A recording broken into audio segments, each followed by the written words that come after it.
माझी कुळी गोविंद अवतरला. परम भाग्याने असं संप्रदाय मिळत असतो. आम्ही आमचं परम भाग्य समजतो. गाड्या पण साथे मार्गदर्शक बाबांचे खास आणि जाधव साहेब म्हटल्यानंतर पंढरपूर म्हटल्यानंतर आम्ही तो पांडुरंग जाधव तिकडे आल्यानंतर आम्हाला साहेबांचं दर्शन झालं का समाधान. आणि तिकडे इकडचं रसायन वेगळं आहे, जरा विद्यापीठचं रसायन वेगळं करणारीत असतो कार्यक्रम. एक चाचल्यता जी आहे ना संप्रदायाची, ज्ञानोबांनी जी क्रांती केली, मराठीच्या नगरी ब्रह्मविद्येचा सुकाळ करी घेणे देण्यावरील सुखची होते. घेणारापेक्षा देणारा जास्त आहे ब्रह्मविद्येचा आनंद, घेणारापेक्षा देणारा. आईच्या अंगावर स्तनपान करणारं जे मूल आहे ना, त्या मुलापेक्षा आईला जास्त आनंद आहे. तो सोहळा भोगणे जननी आहे, ती आई तो उपभोगत असते सोहळा. आणि आपण आता बघायचं आहे, ज्या दिवशी पंढरपूरमधली गर्दी कमी होईल त्या दिवशी संतांचं यथासांग कार्य पूर्ण झालं. त्यांना सांगायचं की नरगती सायास आणि जाऊन या तीर्थासी तुवा काय केले चर्म प्रक्षाळले वरील अंतरीची शुद्धी का सायाने होईल. वरील आपले साहेब सांगण्यावरती जाऊन फक्त कातडी घेऊन आलेले अंतकरणात. आम्ही आपण एकदा स्टेटस ठेवलं होतं दीप रत्नाकर चांगदेव महाराजांचे 10वे वंशज, त्यांची परंपरा चालली. आपल्या परंपरा असं झालं तर हे आपल्याच परंपरेच आहे, पण काहीच हे चाललेलं आहे का परंपरे लिंक मिळालेले. त्याच्यामुळे त्यांनी सांगितलं आंघोळ तेव्हा सक्सेस होईल, स्नान तेव्हा सक्सेस होईल आपल्याला गंगेचं स्नान. ही सगळी प्रतीक आहे. ऐसे ज्ञान गंगे जे नाहले नागोडी पूर्ण झाली आणि शांती से आले पालन. जोपर्यंत आपल्याला कोणाचा राग येतो, द्वेष येतो, मत्सर येतो, अंतकरणात खूप खळबळ येतो, तैसे राग द्वेष जरी निवाली मग ब्रह्मीचे स्वराज्य आले. मग तो भोगी सुख आपणची या जगतात ते नश्वर जर द्यायचं तर काय पाप आणि काय पुण्य, परंतु ते कळायला बैसता संतांचे संत कळू. अर्जुन नाही म्हणत मी लढाई नाही करणार म्हणतो, पाप लागेल मला. पहिलं डोक्याचं त्याचं काढून टाकलं कसं पाप. आणि तुला भीती वाटते ना, मी आहे चल सर्व धर्माने करेल त्याच्या. आणि धर्म म्हणजे आपल्या वाट्याला आलेलं कर्म, त्या कर्माशी असणार अधर्म आणि धर्म, शुभ आणि अशुभ. अशुभ सुद्धा देवाला अर्पण करायचं. आपण शुभ पोळ्यांचा नैवेद्य देवाला देईल, बेसन भाकरीचा देईल तो बोल. तुमच्याकडून होणारा सगळं सार असं, कारण हे जगतच मुळात खोट आहे. त्या रशीवर कधी साप नांदला नाही, जन्माला आला नाही, नांदला नाही, वेळा सुद्धा नाही केली. आणि त्याच्या चर्चा चालू आहे. आणि ते सांगलं असं आपल्या बाबांची आणि आपल्या बाबांच्या सोंगड्यांची इच्छा आहे. झट मंगनी पटपीला झाला पाहिजे त्याला. त्या दिवशी जे क्षणी अनुग्रह झाला तसंच आहे, ते क्षणी मोक्ष झाला. बंधन काही आत्म्याशी बोलू नये, पण आपण आत्म्याचा चार्ज घेतला नाही म्हणून. नाही तर ज्या दिवशी आपल्याला अहंब्रह्मास्मी वाणी एक वेळ पडता काढली अविद्या मित्रा जाय कोणी तक्षणी जागे गेला. हे सोपं आहे काय? अहंब्रह्मास्मी कानावर पडणं, ते तत्वत्व आहे हे कळणं. काशीमध्ये जे किती मोठे शास्त्री लोक आहेत त्यांना जे माहित नाही, ज्यांचा शेवटच्या आवर्षाचा अभ्यास आहे तो आपल्याला बाळकडून दिलेले बाबांनी. आमच्याकडे काय ते महात्मे शास्त्री, आम्ही पंचदशी ग्रंथ शोधत होतो आणि शिंदेदादांनी मला सांगितलं कीर्तन करायला आल्यानंतर शिंदेला बाबा बाबांकडे गेले घोटीला. बाबा काय म्हणते तुम्ही कीर्तन प्रवचन करता पण हे पंचदशी ग्रंथ नाही, याच्यात काय लिहिलं ते सांगतात. फक्त किंवा बाजून म्हणतात पण ती सांगतात पुढे अजून ते म्हणतात. आता हे जे ना आमच्या मुलांनी विचारलं मग 2 महात्मे आपले सगळे 150 आहे, पण त्यांची का बरं असं जरा 19-20 होतं तक्रार. ती तक्रार नाही म्हणून तुम्ही आपण भाऊ बहिणीचा एकत्र राहतात ना घरात, ती दुसपूस होते, ती दुसपूस नसते तशी. त्यांना असं वाटतं माझा भाऊ अजून क्लिअर असावा, बहिणीला वाटतं मला वाटतं माझी बहीण अजून क्लिअर असावी. ते बोलणं आहे, हितार्थ बोलणं आहे. साधूचं कोणतंही बोलणं हितार्थ आहे, तयाचे हिसार्थ शब्द ते सगळे सच्चिदानंद काय होते. त्यांनी टाकून बोललेले शब्द, घाणेरडे शब्द आपल्याला ते बोलेल काय आपल्याशी बोलणार नाही. कोण हा भाग्याचा ऐश्याशी बोले वाचा, असे महात्मे बोलले पाहिजे. आपण म्हणतात आमचं कीर्तन ठेवा, आमचं कीर्तन ठेवणार मानतात, त्या माणसाचं ठेवायचंच नसतं कारण तर काय हौस आहे, हौस नाही. नांगराला बसलेला बैल कसे नांगर करायचे पूर्वीचे लोक, लोखंडी नांगर खाली बसून त्याच्यावर दगड, आणि आपण जर आजोबा बरोबर तर आजोबा परत त्याच्यावर बसवायचे आपल्याला. एवढा खालून नांगर घुसतो तो बैल दमतोय थकतोय, तरी त्याला तो अशी पराणी म्हणतात आमच्याकडे, कशी काहीतरी काठी लोखंडाचे सळे लावून त्याला उठवतात. तसा महात्म्याला उठवावं लागतं. बोला बोला बोला, त्यांना काहीच त्यांच्या न बोलण्यात आहे, त्यांच्या दृष्टीत सगळं आहे, त्यांच्या स्पर्शात आहे, त्यांच्यावरून अंगावर नेलेलं वारा ज्ञानोबा म्हणतात तो तुमच्या कल्याणाचा असू शकतो. सोपे काय, बहु अवघड आहे संत भेटी अवघड आहे. त्यांचं कीर्तन प्रवचन आणि समागम, अरे बापरे, तिथं किती कल्पना करू शकत नाही आपण. आणि आपल्याला रेलचे साहेबांची वेळ झाली आणि आपणची वेळ झाली तर संध्याकाळी कीर्तनाला नसणार, पण देव आपली इच्छा पूर्ण करतो. जे जे इच्छी प्राणी ते त्यांनी आपणचं दर्शन येते म्हणलं बोनस आहे आम्हाला. असं आहे. धनस्त्रीताईंची सुद्धा गाणी आणि वक्तृत्व चांगली. आणि भागवत जे ना, भागवत मूळ भागवत आपण पाहायचंय. आपल्या संप्रदायातली लोक पण भागवत करतात, पण तरी जे आपल्या भावाला अभिप्रेत आहेत ते भागवत नाहीये. त्याच्यासाठी नाथबाबांनी स्पेशल खास 12 स्कंद आहेत भागवताचे, त्याच्यातला 11वा स्कंदच निवडलेले. आणि 11व्या स्कंदामध्ये आत्मा सोडून विषय, ज्ञानेश्वरीचा सुद्धा आत्मा सोडून विषय आहे. आणि आता जेवढे म्हणून धर्मप्रचारक आहेत त्यांचा आत्मा हा विषयच नाहीये. अरे 7 शक्ती श्लोक, अध्याय 18 लेख, देव बोलिले एक, आत्मा सोडून देव बोलले. आणि अर्जुन नाहीये, अर्जुन सुद्धा कृष्ण आहे. आणि त्यांनी सांगितलेली गीता सुद्धा कृष्ण आहे. याचं नाव अद्वैत. आणि स्नान तेव्हा होतं की परत मध्ये सांगितलं, तुला जर आंघोळ करायची असेल, आपल्याला जर आंघोळ करायची असेल, आपण अंगावरचे कपडे काढून आंघोळ करतो ना, तसं जर तुम्हाला आंघोळ करायची ना, तुम्हाला दिलेल्या साधूच्या विद्येतून तुम्हाला 4 देह पहिले बाजूला काढून ठेवावं लागेल. महाकारण देह सुद्धा मान्य नाही संतांना, ते मस्तीमध्ये म्हणून बोलतोय आपण. या अमृतांडोमध्ये प्रभू रामचंद्राचा आणि वसिष्ठांचा संवाद दाखवलाय. आणि वसिष्ठांना विचारलं रामाने, आत्मस्वरूप म्हणजे काय, आत्मस्वरूप काय, ते काहीच बोलले नाही, गप्पच बसते. दुसऱ्या वेळेला सुद्धा बोलून जेव्हा रामांनी बोलले तरी बोलले नाही. रामांना वाटलं की माझं काहीतरी मागचं चुकलेलं असं म्हणून बाबा माझा भाग करते, किंवा माझी प्रश्न विचारण्याची पद्धत, ते म्हणणे न बोलणे ही स्थिती आहे. कैसेही दैवत, हरिपाठ म्हणजे प्रश्नपत्रिका आहे, ती सोडवत नाही आणि नुसतं नाचायचं कामागून बसतो. त्याला हरिपाठ झाला असं नाही म्हणत. हरिपाठ जर झाला तर पूर्वजांना वैकुंठाचा मार्ग सोपा आहे. इथे एका महात्म्याने मागे बोलले होते, वैकुंठ म्हणजे काय, आणि वैकुंठाला तुकाराम त्यांचं बोलणं सत्य होतं, पण त्यांना ते प्रूफ करता नाही आलं. त्याच्यात आंधळ्याला सांगितलं, आठवलं फोन पण केलं होतं, पण ते उचलत नाही. बाबा प्रूफ आहे, तसंच आहे, बाबा म्हणतात तसंच आहे. कुठं वैकुंठ आहे, एकनाथ महाराज म्हणतात ती सापेक्ष कल्पना आहे. तुम्ही जर म्हटले ना, अज्ञानी लोकांसाठी वैकुंठ आहे, नाहीतर सर्वत्र वैकुंठ केले, हे आपली ज्ञानाची परंपरा आहे. ती परंपरेचा पाया रचलेला, बिल्डिंगचा पाया नाही रचला. त्यांना वेळ पण नव्हता तेवढा. रात्र थोडी आणि सोंगे फार आहे त्यांच्याकडे, आणि त्यांना पटापट क्लिअर करायचं. आणि तो संप्रदायाची ती प्रक्रिया आहे. झाडाला फळ पिकलं ना ते आपोआप जातं बाजूला निघून पिकल्यानंतर.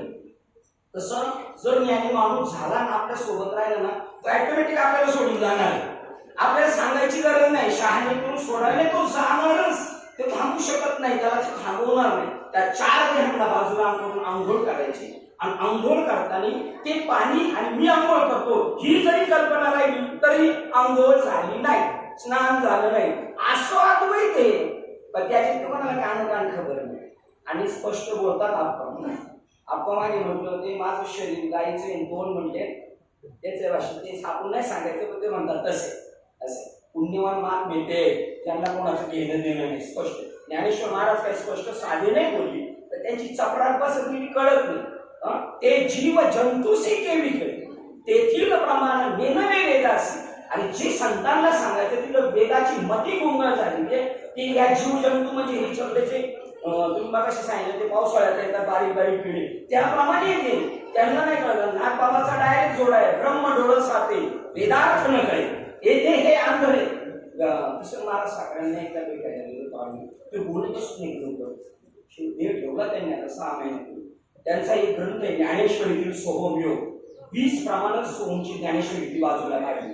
आम्ही जाऊन भेटलो, म्हणलं बाबा तुम्ही जो मुद्दा मांडलाय तो कोणालाच मान्य नाही आणि अमुक पेजवरचा. त्यांनी फक्त अशी नजर केली, पाहिली आणि ठेवली.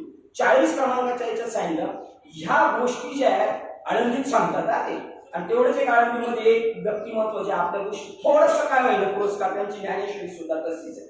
तर त्यांनी सांगितलं की हे जे ज्ञान आहे ते मुख्य नेतृत्वालाच माहित नाही तर त्याच्या आजूबाजूची असणारी चांडाळ चौकट त्यांना केव्हा कळणार आहे? आता ही भाषा कळायला तेवढा मात्र पाहिजे ना वरचा खाली आहे ना. आणि बाबांनी आपल्याला केले आणि आपण बाबांकडे नाही गेलो त्यालाच गुरुत्वाकर्षण शक्ती म्हणतात. ते खेचून घेतात आपल्याला, ऑटोमॅटिक खेचून घेतात आपल्याला. आपली इच्छा नाही जायची काय हे लोकांना कळत नाही.